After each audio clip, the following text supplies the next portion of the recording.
She will be the DEI president. Any response to some of these comments we're hearing already? Yeah.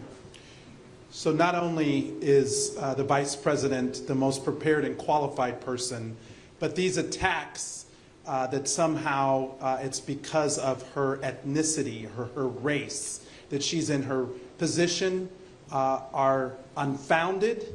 They are disgusting and offensive. And I just want to say this. They are not only attacks on her.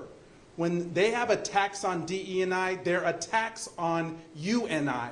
We are a multiracial, multi-generational society. This is what Donald Trump and MAGA Republicans don't want to accept. We're not going back to the days that we're not counted as full citizens. Again, I represent one of the most diverse districts demographically in the country. Strong and vibrant African-American community, politically active, 30% Latino, the fastest growing AA, NHPI community, and all the other communities that I represent. The attacks on DE&I are an attack on all of us. And so Donald Trump and other Republicans who are waging these anti-DE&I attacks are not only doing it against the vice president, they're doing it against all Americans. And it must end now.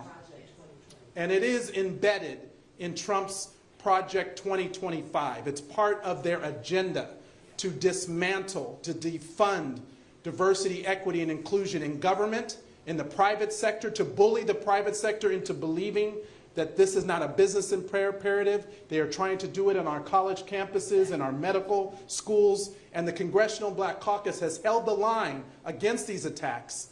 And we understand where they're coming from. They're very well-funded attacks, but it's part of a larger agenda. And that is why this election is so consequential. But guess what? We're not powerless. Because when the people show up and vote, in record numbers, as we've done in prior elections and as we will do in 2024 for Vice President Kamala Harris to be the 47th President of the United States, the people will win.